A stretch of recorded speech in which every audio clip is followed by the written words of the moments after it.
Iya, ini adalah segmen terakhir toko kita. Pak Prasetyo, orang pasti akan bertanya apa yang membedakan Anies Sandi dengan Pak Ahok, Pak Jarot begitu. Yang paling membedakan adalah sikap mereka atas reklamasi. Walaupun sampai sekarang juga kita masih mempertanyakan apakah akan berubah tidak reklamasi. Yang satunya menyatakan go ahead reklamasi, yang satunya menyatakan tidak reklamasi begitu. Kalau sikap Anda nanti menjembatani agar tidak terjadi konflik lagi antara legislatif dengan eksekutif atas reklamasi ini, seyogianya seperti apa ya Pak? Jadi gini loh, ini mungkin Pak Anies dan Pak Sandi nggak mengerti masalah reklamasi bukan urusan kita loh, Pusat. urusan pusat loh. Iya. Nah pertanyaannya, kalau dia sudah menjadi daratan, Hmm. aturan tata ruangnya siapa yang buat? DKI Jakarta. Nah Hmm. itu yang kita nggak mikir reklamasi kapanpun mau dibuat, kapanpun mau diuruk atau kapanpun mau jadi daratan, kan harus ada tata ruangnya. Ini kan tugas kami DPRD, tugas pemerintah daerah membuat satu perda. Nah kalau sudah jadi daratan, terus mau dibawa, kalau nggak ada tata ruangnya, seenak-enaknya pengembang nanti membangun. Satu, di mana rumah nelayan, di mana kampung nelayan, di mana nelayan mencari ikan, di mana lurah, di mana camat, di mana polsek, di mana koramil, Di mana developer membangun itu semua? Kalau saya melihat fasos-fasos di dalam Komprehensif ya Pak ya? komprehensif kayak gini yang 5.000 sekian hektar, saya melihat dia kan dikasih HGB, masih punya pemerintah. Nah di sini saya agak telisik sedikit. Saya lihat apakah ini yang APBD yang bisa dikatakan Ahok bisa menjadi 150 triliun? Karena ini pendapatannya luar biasa dari reklamasi ini. Nah sekarang lah kita membuat satu perda. Perda itu saya akan laksanakan. Walaupun bertentangan dengan pusat kan akan saya nggak mengikuti nggak menggaris menggarisbawahi masalah reklamasinya ya. Tapi perdanya saya laksanakan karena udah ada Kepresnya gitu. Ini perintah pemerintah pusat Kepres 52 tahun 95 kalau nggak salah ya. Itu harus dilaksanakan oleh pemerintah daerah. Ada aturannya. Masa dengan undang-undang kita nggak mengikuti aturan yang ada.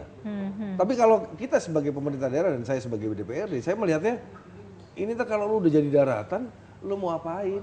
Ya harus gue buat tata ruangnya dong. Tugas Tapi kita. kan sekarang dihentikan paling tidak untuk sementara waktu begitu ya. Kita juga belum jelas sikap Anies Sandi akan tetap mengatakan say no to reklamasi atau akan ada Jadi gini Mbak, ruang Pak untuk Gubernur berdiskusi. Pak Jarot sudah memberi surat kepada kita untuk membahas masalah perda itu. Kan tinggal satu pasal lagi. Yang masalah kontribusi 15% itu. Iya, kontribusi 15%. Itu harus masuk perda, nggak mungkin enggak. Harus masuk perda kontribusi 15% itu. Apa? Ya itulah saya bilang, mungkin APBD bisa jomplang naik setinggi langit. Akhirnya kepentingannya apa? Masyarakat perlu apa perbaikan ini? Kita punya uang.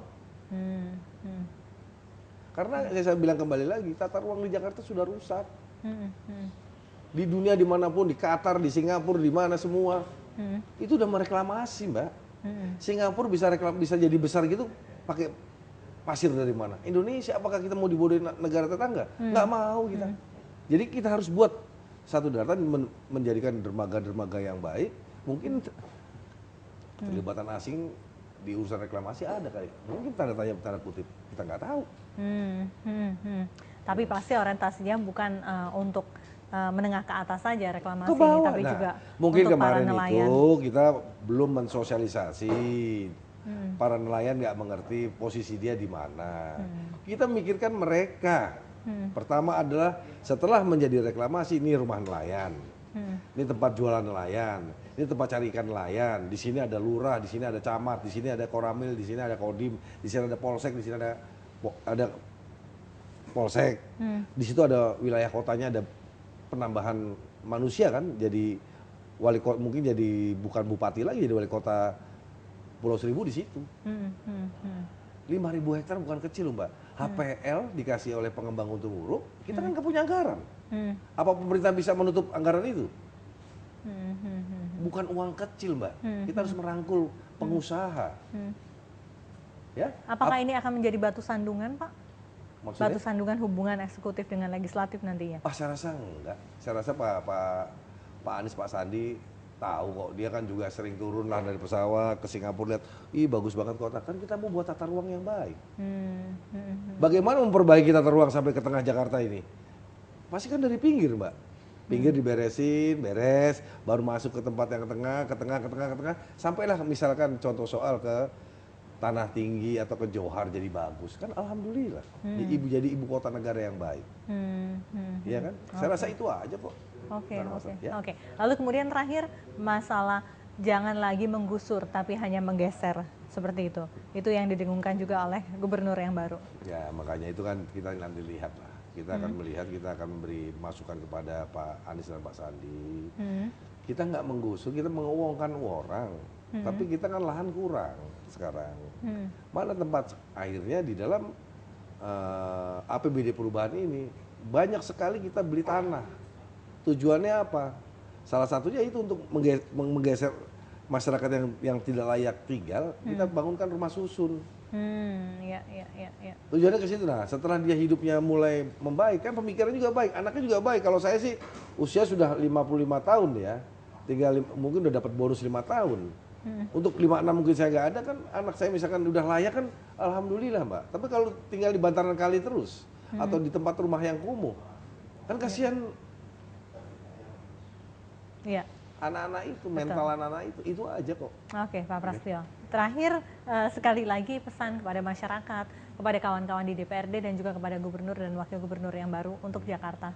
Ya, semoga Pak Anies, Pak Sandi bisa berkomunikasi yang baik terhadap masyarakat, terhadap DPRD.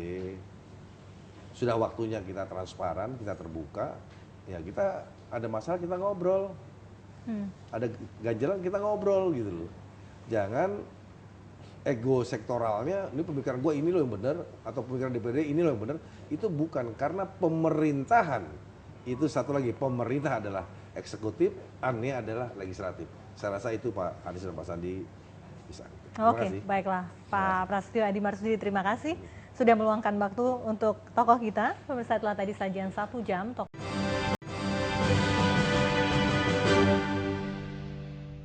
Iya, ini adalah segmen terakhir tokoh kita, Pak Prasetyo. Orang pasti akan bertanya apa yang membedakan Anies Sandi dengan Pak Ahok, Pak Jarot begitu. Yang paling membedakan adalah sikap mereka atas reklamasi. Walaupun sampai sekarang juga kita masih mempertanyakan apakah akan berubah tidak reklamasi. Yang satunya menyatakan go ahead reklamasi, yang satunya menyatakan tidak reklamasi begitu. Kalau sikap Anda nanti menjembatani agar tidak terjadi konflik lagi antara. Iya, ini adalah segmen terakhir tokoh kita, Pak Prasetyo. Orang pasti akan bertanya apa yang membedakan Anies Sandi dengan Pak Ahok, Pak Jarot begitu. Yang paling membedakan adalah sikap mereka atas reklamasi. Walaupun sampai sekarang juga kita masih mempertanyakan apakah akan berubah tidak reklamasi. Yang satunya menyatakan go ahead reklamasi, yang satunya menyatakan tidak reklamasi begitu. Kalau sikap Anda nanti menjembatani agar tidak terjadi konflik lagi antara legislatif dengan eksekutif atas reklamasi ini, seyogyanya seperti apa ya Pak? Jadi gini loh, ini mungkin Pak Anies dan Pak